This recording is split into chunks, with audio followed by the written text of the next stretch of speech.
from the University of Alberta. Dr. Wagner is the author of several books, including Time to Leave, Canada Cannot Be Fixed, No Other Option, Self-Determination for Alberta, The Anglosphere's Broken Covenant, very good book, The Christian Citizen's Guide, Leaving God Behind, The Charter of Rights of Canada's Official Rejection of Christianity, and Michael is Right, A Christian Response to Canada's Liberal Left. Dr. Wagner and his wife have 11 children, and they've been home educating for about 30 years, so they were way ahead of the curve. Susan Hearn said of Dr. Wagner, he is an anomaly because he is a man who knows who he is and what he believes. Let's give a great welcome for Dr. Michael Wagner.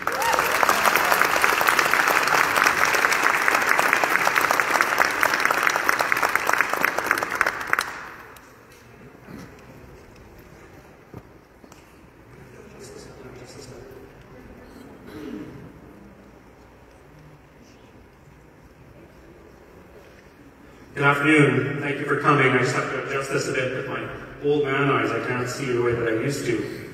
I gotta make sure the words are at the right distance.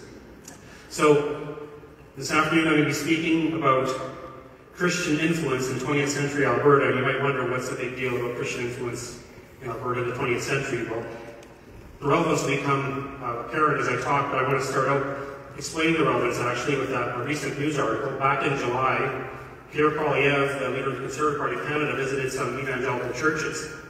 And this caused quite an uproar among leftists in Canada, criticizing him for attending evangelical churches and trying to get support of evangelical Christians. And so I printed off an article here. It's a column by Brian Lilly from the Ottawa Sun. And he starts up, it's called Liberals Freak Out Over Poilievre Meeting Christians. And it starts this way. The reaction to Pierre Poilievre visiting a number of Christian churches lately would make you think The Handmaid's Tale is about to move from fiction to reality. Now, if you don't know, The Handmaid's Tale is a novel written by a famous Canadian author named Margaret Atwood, and the purpose of The Handmaid's Tale is to misrepresent what society would look like if Christians had more political influence. She wrote this book to scare people into thinking that Christians should not be involved in politics. And so she misrepresents what a society would look like if Christians came into power. But so the purpose of that book was to scare people about Christians.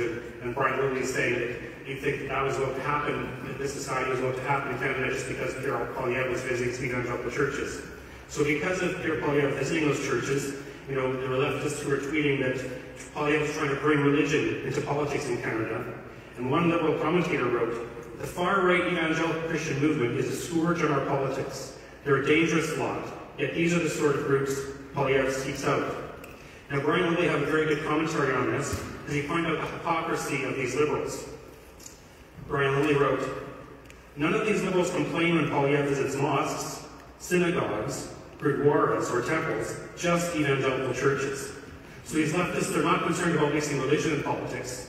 They're only concerned about mixing evangelical Christianity and politics. But if a politician goes to a mosque or gurdwara or whatever, like Brian Lilly said, there's no controversy at all. The controversy was only because he visited an evangelical church."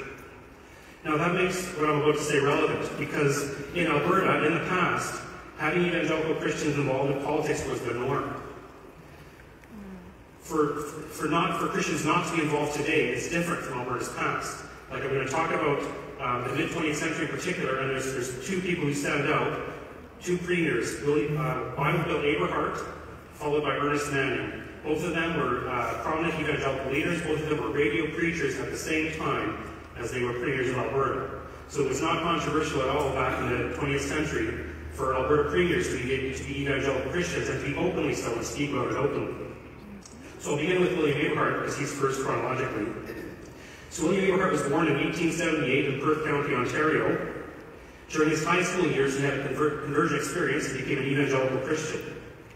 He was influenced by well-known evangelical leaders of the time, such as D.L. Moody and C.I. Schofield, and Aberhart was very interested in particular in studying Bible prophecy. Now, for an occupation, he became a school teacher. He was a very successful school teacher, and he was rapidly promoted, so by his late 20s, he was already the principal of Brantford's Central Public School in Brantford, Ontario. Now, the Calgary Public School Board wanted to hire Aberhart because he was so so popular. So in 1910, they offered him a good salary to move to Calgary to become a principal there, and he rose rapidly through the ranks of principals in Calgary and became the principal of Crescent Heights High School in 1915. Now, besides his career as a high school principal, he became very well known as a Bible study teacher.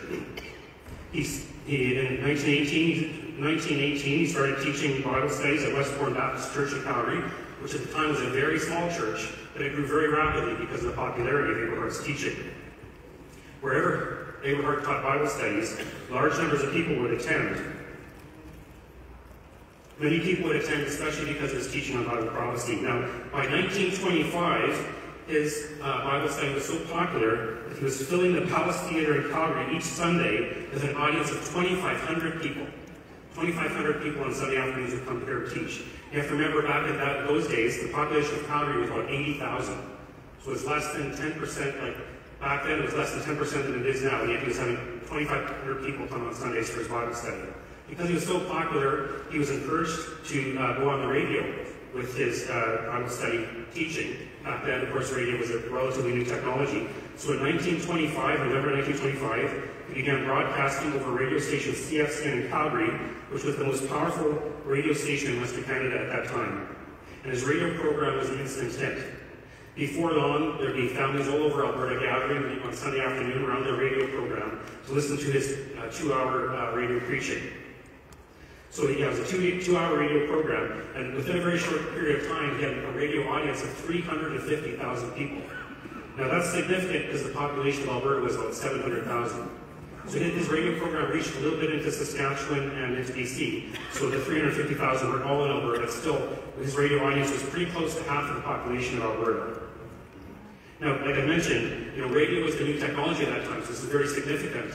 There's no TV or internet or anything. The radio was the cutting-edge technology, so people were getting radios. And his influence was spreading rapidly throughout Alberta in particular, and a little bit into other western provinces. In 1927, Aberhart founded the Calgary Prophetic Bible Institute. It actually had its own location in Calgary. And so from the Calgary Prophetic Bible Institute, he would hold worship services, the Bible studies, formal classes, and the radio broadcasts were conducted from there. Now in 1929, the Great Depression began. Up until that time, Aberhart had not been involved in politics at all. He was very distressed by the effects he could see from the Depression, the effects it was having on people, and one of his own students committed suicide, which really affected him personally and made him want to find a solution for the Depression. So when he was marking exams in Edmonton during the summer of 1932, he was encouraged by another teacher named Charles Scarborough to read a book called Unemployment or War by Maurice Colborne. That was a kind of introductory text for the social credit economic ideas. So Aberhart read that book that night, just sat down and read the entire book through, and he figured that the social credit theory was an economic theory that would solve Alberta's economic problems for the Depression. Because he believed that, he started using his radio program, which was already widespread and popular, to promote social credit theory to people and to encourage people to study it. Social credit economic theory was created by a guy named Major C.H. Douglas, a British engineer. The social credit economic theory is not easy to explain. I'm not sure that I fully understand it. But the main idea is that credit should be issued by the government in the interest of the people rather than by banks. Like the way it is now, credit is offered by banks, private banks for the benefit of the banks. And the social credit theory was, well, if the government offers the credit in the interest of the people rather than in the private interest of the bank, perhaps that would lead to the solution to the Depression. And it was not a socialistic program. It wasn't about the government controlling the economy. We would still have private enterprise, private property, and all those kind of things. It was just focusing on credit, how money and credit was issued. So back during the Depression, of course, people were looking for solutions. What is the solution to this huge economic problem we're having? And so people were open to the social credit idea that Aberhart was promoting, and many Albertans bought into that and accepted it. So Aberhart created an organization called the Douglas Social Credit League, and he trained up people who would speak on behalf of that organization. They would speak in homes, in schools, and halls to teach people of the social credit ideas. So they'd have study groups, social credit study groups, and by 1935, there were about 1,600 social credit study groups throughout Alberta. Now, the government at that time was the United Farmers of Alberta. It's actually the same United Farmers of Alberta. You might see some of their kids around that. Back in those days, among other things that they, like besides supplying farm supplies and things like that, they're also a political organization. They haven't been now for a long time, but they were a political organization. They were the government party from about 1921 to 1935. But anyway, they were the government political party at the time that Aberhart was into first promoting social credit. So he went to the UFA government and tried to convince them of the need to implement social credit ideas, but they rejected him completely. So he decided to create a social credit political party to run candidates in the next provincial election, and used his radio audience, of course, to promote his ideas. So it was widespread, and a social credit party was actually formed. Now, Aberhart already had, of course, a lot of prestige as a prominent religious leader in Alberta, but many people who weren't necessarily interested in his religious ideas nevertheless looked up to him as a leader. Like he had those kind of charismatic traits of a leader that we sometimes see in people that are very attractive, that there's something about them that we think we can trust them and put our confidence in them. Also, Aberhart's public speaking abilities were second to none. Like when you read about Aberhart during the 1935 campaigns, it actually brings back images of when you think about these Donald Trump rallies where there's tens of thousands of people and everybody's cheering. Like that's the kind of thing it seems like when you read about Aberhart and his speaking abilities. Because during that 1935 election campaign, the United Farmers of Alberta politicians and the Liberal politicians were having a hard time getting audiences. But Aberhart himself had no problem getting audiences. And there was a University of Toronto political scientist named John Irving who wrote this about Aberhart and his speaking in his meetings. Excuse me, he wrote, "Wherever Aberhart appeared, the roads leading to that place would be jammed with traffic, all headed for the meeting place. The large audiences that always assembled would await his arrival with spontaneous expectancy. His appearance on the platform would be greeted with waves of thunderous applause. Even in small or remote villages like Sylvan Lake or Marwayne, there was no relaxation of the heightening tempo of his campaigning. The people who flocked to his meetings, invariably overcrowded, wanted a good show and they always got it. The great spellbinder never failed to lift his audience to a state of hysterical enthusiasm." So people loved to hear Aberhart speak and were willing to go to wherever he was to hear him speak in person. So when the election was held on August 22nd, 1935, Social Credit won 56 of 63 seats in the legislature with over 54% of the votes. So it was a landslide victory for Social Credit and William Aberhart. So he gave his victory speech that night at the Calgary Prophetic Bible Institute, and he closed his speech as follows. Listen to this. Aberhart said, I want personally to give thanks to the Almighty God in heaven for his guidance and direction in this whole matter. I assure you that it is our intention to submit our deliberations to his divine guidance and wisdom. Since he seems to be calling us to a place of leadership, we trust that our people will put their trust in him and not fail. Follow your government with your prayers. Remember our theme song, O God, our help in ages past. So that's from the victory speech of the new Premier of Alberta giving praise to God. So the victory of the Social Credit Party was news, front page news around the world. Some places considered it to be Alberta heading into a disaster, others kind of celebrated it. But in 3 short years, the social credit idea went from being an obscure economic theory to being the guiding philosophy of a new political movement that governed Alberta. And as that political scientist John Irving wrote, it is doubtful if that movement would have won political power without Aberhart's leadership, because his leadership was so central to the creation and success of the social credit movement. I mean, basically, Aberhart was a leader like Alberta and Canada had never seen before. He was a unique phenomenon in terms of the kind of leadership that he offered and his ability to win in 1935. Now, there was also a federal social credit party formed later that year, and it won 15 out of 17 federal seats for Alberta in the federal election later that year. Now, the social credit legislation focused a lot on financial matters and monetary matters, which are not part of the provincial jurisdiction. They're actually part of the federal government's jurisdiction. So various laws that the Alberta government would bring forward to implement the social credit theory were actually struck down by the federal government because they were outside of Alberta's jurisdiction. So there was a lot of conflict between the Alberta government and the federal government at that time. Eberhart won re-election in 1940 with a much reduced majority, and then he died in 1943 while he was still premier. Now, Eberhart had two particularly significant effects on Alberta. First of all, Eberhart, with his radio program, took evangelical Christianity into almost every household in Alberta, through his radio program. So from a religious perspective, he had a big influence on Alberta with his preaching. And secondly, from a political perspective, his creation of the Social Credit Party created a new political reality in Alberta. The Social Credit Party would be consistently in power in Alberta from 1935 until 1971, and then for 10 years later after that, it was still the official opposition. So he changed Alberta's political situation altogether. Now, Aberhart was kind of a major evangelical leader in Alberta in the 1920s, but there was also one that I should mention because he's important as well. His name was Leslie E. Maxwell, and he was associated with the Prairie Bible Institute in Three Hills. So the Prairie Bible Institute was founded in 1922 when a farmer named Fergus Kurt invited Ellie Maxwell to come and teach students some Bible studies.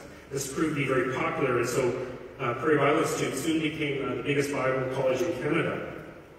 By the late 1920s, Ellie Maxwell and Aberhart were friends. They would work together, and sometimes Ellie Maxwell would preach at the Calgary Prophetic Bible Institute. They did have some doctrinal differences, which kept them becoming very close.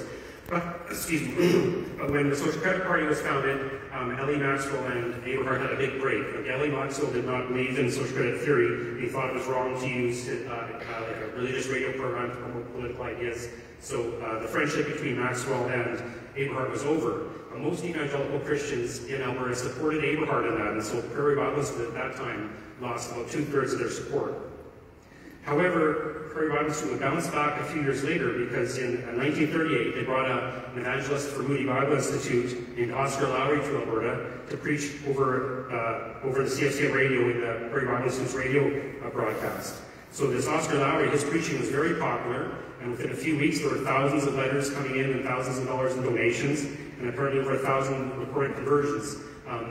Because of the influence of Oscar Lowry's preaching on the radio, created a bit of a revival in Alberta at that time. So he went back to the States the following year in 1939. The Peace River Bible Institute invited him to speak up in Grand Prairie, and he also get success in there. So these Lowry radio campaigns in the late 1930s had a big influence in Alberta in terms of spreading the gospel and people being converted.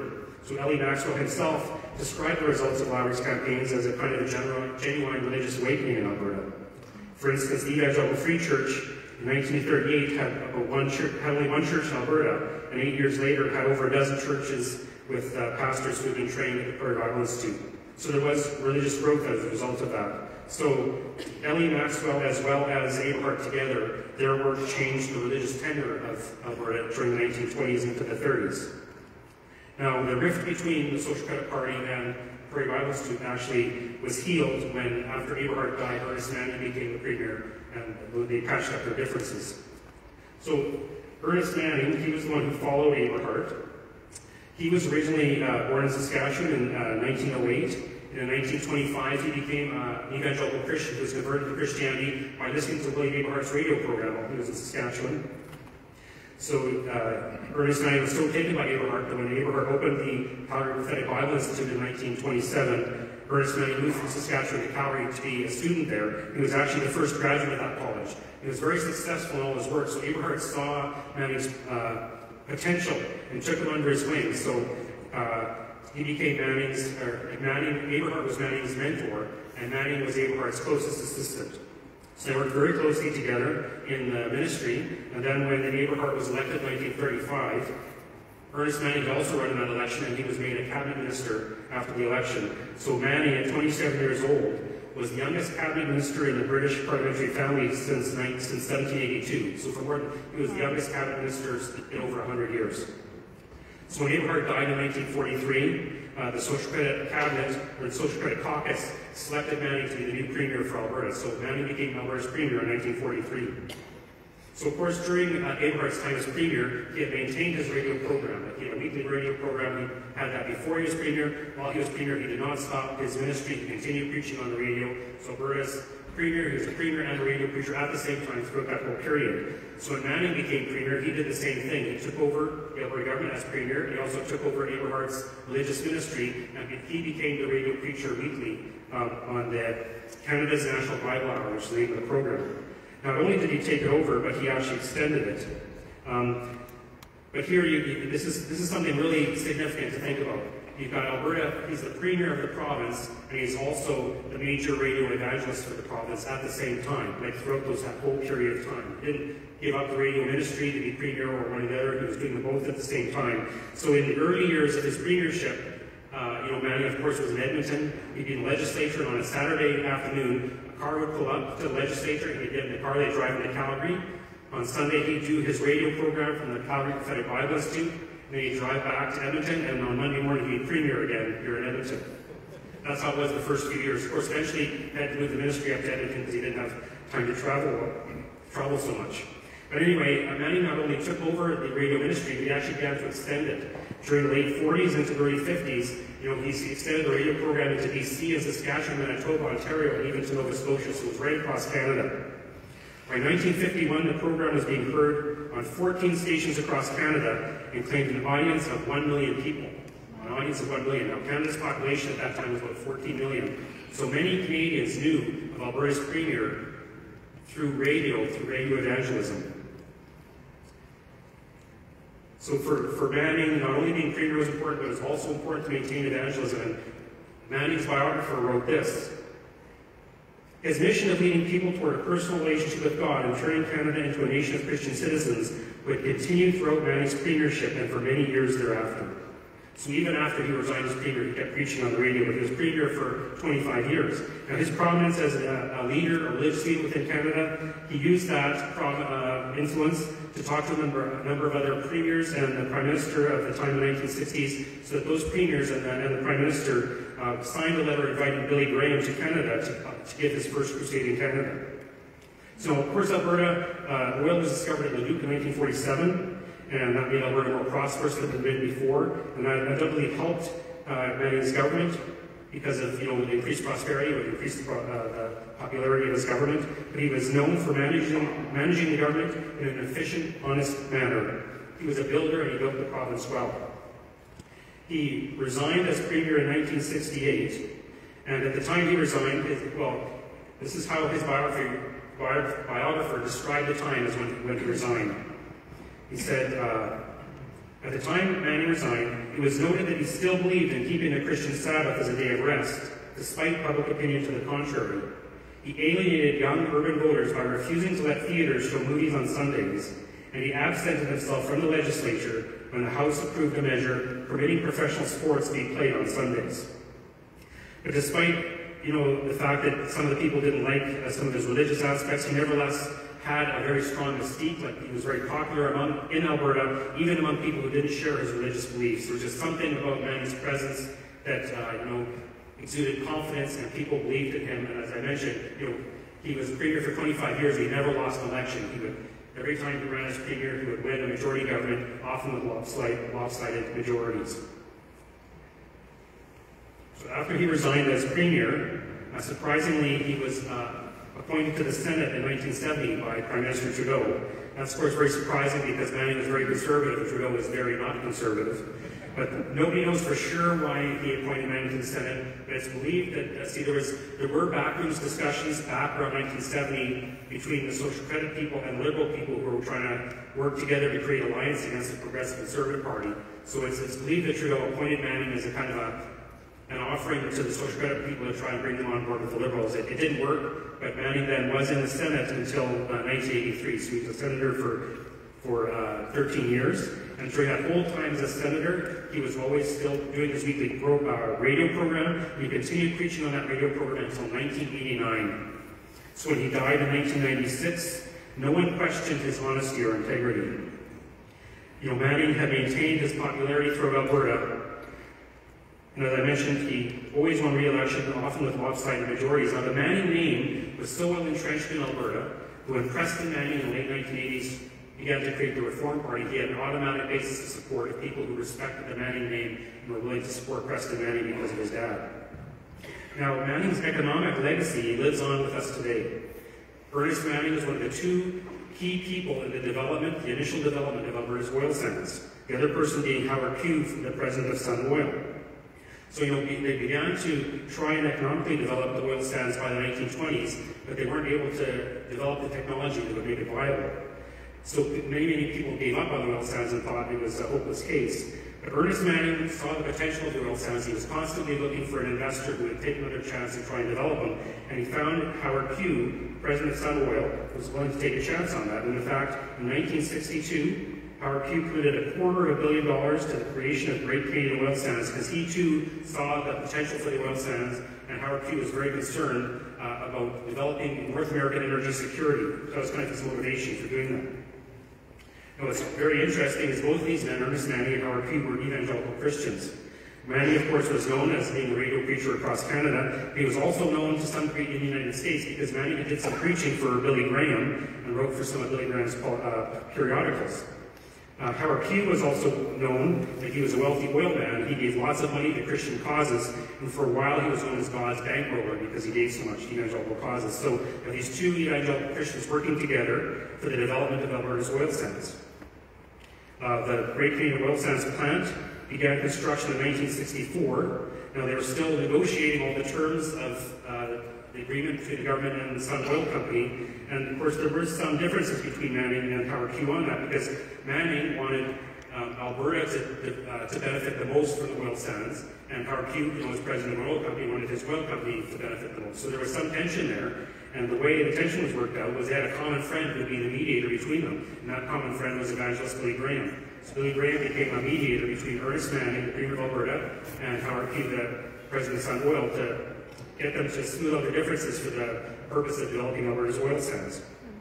So in 1967, the Great Canadian Oil Sands plant was officially opened with Manning and Pugh both there. And now we know Great Canadian Oil Sands now, it's known under the name now of Suncor. So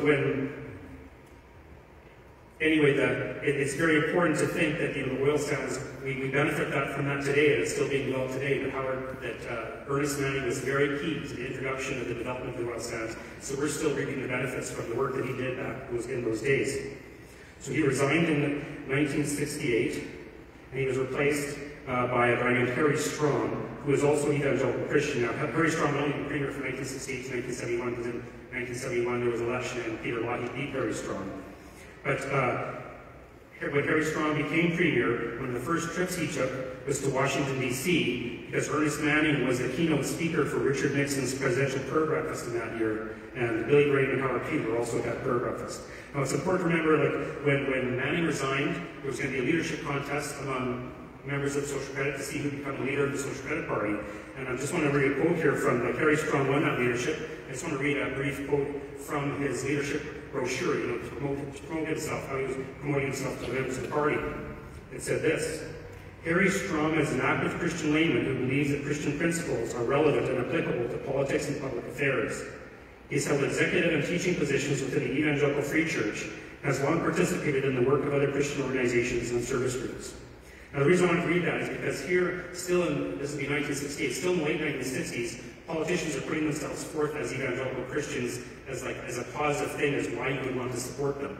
So you have radio preachers, as premier from 1935 to 1968. Now here in 1968, they're getting a new leader, and he's still putting this new leader is putting himself forth as an evangelical Christian as a positive thing.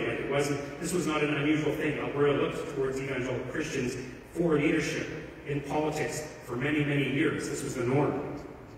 Now, it's interesting, too, I just put it as a side note, that Premier Harry Strong, his nephew Ray Strong, is currently the Vice President of Policy for the UCP here in Alberta. So that family is still serving in Alberta one way or another politically. Now, Manning era Alberta was different in many respects from other parts of Canada, especially because of the religious influence here, and that was noted, by people in other parts of Canada. The decades-long dominance of social credit, is unusual compared to the rest of the country, and it was partly related to the religious distinctiveness of Alberta in Canada. So in the 1950s, the University of Toronto Press published a 10-volume series of books to explain Alberta to the rest of Canada. This 10-volume series is called Social Credit in Alberta, its background and development.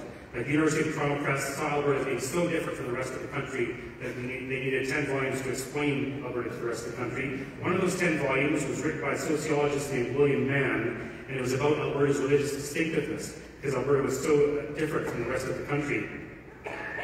Alberta was without parallel in the rest of the country because of the influence, of evangelicalism here. Let me just read here a quote from William Mann's book, when he's looking at Alberta and seeing how different it is from the rest of the country. Mann wrote this: Alberta attracted attention not only by the variety of its religious groupings, but also by the influential role which sectarian religion had played in political and social developments. In what other province of Canada had two successive premiers been active preachers and leaders in the fundamentalist evangelical movement? In what other province had the party in power maintained close, informal ties for, in 1947, 12 consecutive years with a small, little-known evangelical sect? The intimate and unbroken association of Alberta Social Credit Party and its leaders with the fundamentalist Prophetic Bible Institute spoke clearly of extraordinary sectarian developments. Other religious trends have been almost as amazing. For instance, the non-denominational fundamentalist Bible school at Three Hills, Alberta, the Prairie Bible Institute, had in 1947 the largest daytime enrollment of any seminary or Bible school on the American continent. So in 1947, Prairie Bible Institute here at Three Hills was the biggest seminary Bible college in North America. Bigger than any seminary or college in Los Angeles or Chicago. Three Hills had the biggest one in North America. So Alberta's religious landscape was very different from the rest of Canada, especially with regards to the strength of evangelical Christianity. Now, Mann goes on to note that Alberta was the leading province in Canada for Bible school-trained preachers. We had more Bible school-trained preachers than any other province, and also we had there was a bigger evangelical influence in radio than any other province. Like there was more religious programming in Alberta than any other province in Canada. Now, not everybody was happy with this conservative religious influence in Alberta. There was a journal published by a University of Alberta professor called Edge, which carried articles critical of social credit in Alberta.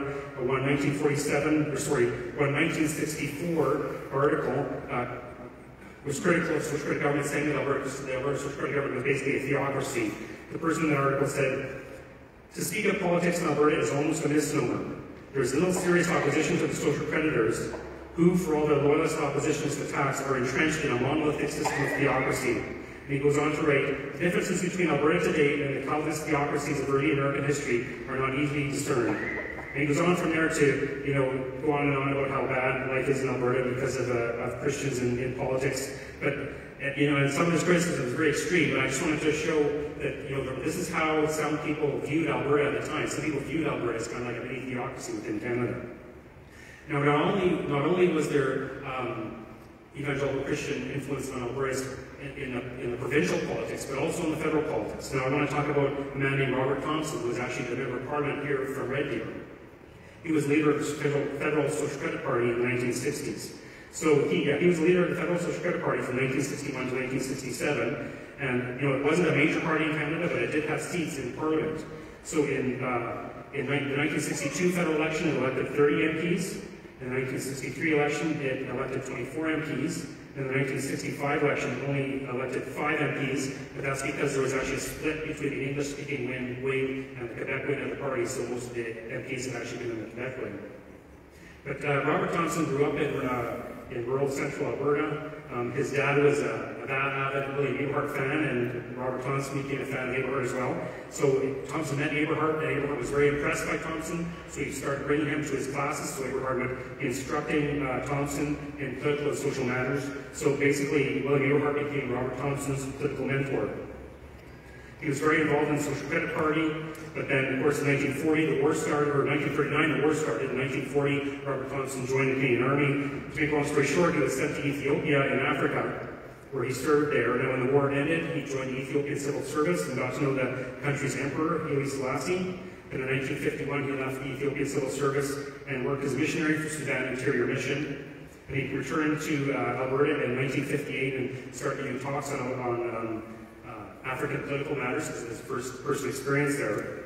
And then a friend of his, a wealthy friend of his, encouraged Robert Thompson to get involved in politics.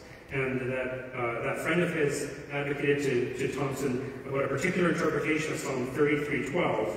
And Thompson wrote this. He said, from that guy's perspective, the verse would mean that the blessing of God would come to Canada through those people who respected the laws of God and would influence their parliament. If there were no practicing Christians in parliament, how could Canada's laws reflect our Christian heritage? So he was encouraged, specifically as a Christian, to get involved in Canadian politics. So Ernest Manning also encouraged Thompson to run for the leadership of the Federal Social Credit Party, and he did, and became leader in 1961. As I mentioned, he was one of the 30 MPs elected for the Social Credit Party in 1962. Now, Robert Thompson and one other political leader then began holding national prayer breakfast in 1964. The first national prayer breakfast was held in 1964 for Christian parliamentarians, and it's actually been held every year since, and it's still being held. Where Robert Thompson was one of the 2 people to get that going. Now, as leader of the Federal Social Credit Party, he's quite prominent with a number of members of Parliament in his caucus, and he would give speeches across the country on various topics.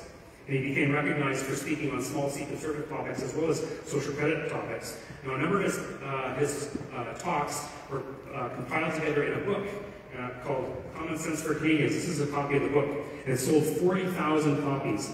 Now, selling 40,000 copies of a book today is good. But remember, the population of Canada at that time was less than half than it was now. So selling 40,000 copies was quite a thing back in those days. And what's interesting too, I bought this in Calgary about 30 years ago, second-hand book, and there happened to be a brochure in it from the 1965 federal election with, as I mentioned, Robert Thompson was the MP member of Parliament for Red Deer. And this is his brochure from the 1965 federal election. And it's interesting, he's got his 4 points here. And the first point is he wants to create a society where the individual is the most important factor and where his freedom of choice is protected. So freedom of choice and individual freedom was Thompson's first point. Some of these talks are explicitly Christian too. One of the talks in here, he's talking to a Christian group in Ontario, and he says, Canada needs a John Wesley urgently so. Canadian Christians desperately need a wave of spiritual revival. So already in the 1960s, this political leader from Red Deer was traveling across Canada and talking about the need for a spiritual revival. Now, he served his final term as MP in 1960 to 1972 as a member of the Conservative Party. And in 1972, he became professor of political science at Trinity Western College, which is now Trinity Western University, and he died in 1997. So that's kind of the social credit period in Alberta's history. I'm just going to finish off here. Even though social credit faded away and the evangelical influence of social credit faded away, there continued to be on for several years some more Christian conservative influence in Alberta. The best book on that sheet, I didn't bring the book, I brought that up, photocopy of the front cover. This is a book called God's Province, Evangelical Christianity, Political Thought, and Conservatism in Alberta. So it's referring to Alberta as God's Province. I like that. Now, it's written by Clark Bannock. He's actually an academic, a political scientist now at the Augustana campus of Camrose. But if you buy only ever one book on Alberta politics and Christianity and Alberta politics, this would be the one to get, God's Province. So he talks about Ted Byfield. Some of you might remember Ted Byfield, the founder of Alberta Report magazine. It was a very influential magazine in Alberta for many, many years. It started in 1973 and it folded in 2003. Had a very large circulation and large influence on Alberta politics. Now, Ted Morton, who was a political scientist at the University of Calgary and for many years also a cabinet minister, he wrote this about Alberta Report. Again, you remember that Alberta Report operated during the period, for the most part, before the internet. So this is before the internet, right? And so Morton wrote, Alberta Report was our internet. It was our website, our Facebook and Twitter. In those early years of conservative activism, almost all roads passed through Alberta Report. So Alberta Report was kind of like a central media organization for conservative political activism in Alberta. And Clark Bannock, the author of the book, he describes Alberta Report and Ted Byfield's perspective this way. He said, the essence of Byfield's social thought, the message that most easily resonated with readers, was the notion that the vast majority of the ills of contemporary society, including crime, domestic abuse, family breakup, and even rampant government spending leading to chronic deficits, could be traced back to the declining influence of traditional Christian values, especially as they pertained to the norms governing sexual behavior. So the purpose of Alberta Report, much of the thrust of it, was to gradually reestablish traditional Christian morality in the minds of the citizens. So Alberta Report it wasn't explicitly a Christian magazine, but the underlying philosophy was to try and promote Christian values in Alberta. As Ted Byfield said, or realized, the only way you can change society is if citizens turn to Christ. So that was an important Christian influence in Alberta Report magazine. I'll just mention briefly here, Preston Manning, who was the son of Ernest Manning, he of course formed the Reform Party, and Preston Manning himself was evangelical Christian, so he wasn't as kind of open about it as his father was, but still Preston Manning's influence in Alberta was another evidence of evangelical Christian influence in politics in Alberta. And just to throw a couple more things in here, you might remember Stockwell Day. He was an MLA from Red Deer, and he was, of course, a pastor before he was involved in politics. So that's another example of evangelical Christian influence. Also, Alberta it's primarily in Alberta. People in Alberta who spearheaded the legalization of Christian radio and television stations in Canada. Like until the early 1990s, it was legal to have a Christian radio station or TV station. Like I mentioned to you radio preachers. What happened in those days is they would have to purchase airtime on secular stations, like Aberhart Manning. They purchased airtime on secular stations. They didn't have Christian stations because that wasn't allowed. But it was people in Alberta, especially like Alan Hunsberger, who worked tirelessly, again, for the government to change its policy. It didn't allow religious radio stations until the early 1990s. So the first Christian radio station in Canada was in Calgary in 1984, and the first Christian TV station in Canada was in Lethbridge in 1996, the Miracle Channel. And again, Alan Hunsberger was a major leader in bringing that about. Also, in terms of home education, Alberta has been a leader in home education, which is primarily a Christian movement, and the Homeschool Legal Defence Association of Canada was formed by Albertans. I guess it's based in Ontario now, and it covers all of Canada, but it was formed by Albertans. Now, why am I talking about all this Christian history, like all this Christian influence in Alberta's politics? I just want to encourage you that Christians have every right to participate in politics in Canada and to advance their values and beliefs just as much as any other citizens. Like, this was the norm in Alberta. It was normal in Alberta for evangelical Christians to be active and to be leaders in the political system. This was the norm. This wasn't something unusual or different. Like, you might hear people think, well, Christians shouldn't be involved in politics. Well, from Alberta's perspective, that was the major thing during the for much of the 20th century. So don't allow yourself to be marginalized by leftists who want to exclude us from the public square. We have every right, as much right as any other citizen, to be involved in politics and in public affairs as anyone else. And Alberta's history shows that could work, and we've done it before, and there's no problem with that. So with that, I'll end my talk. Thank you.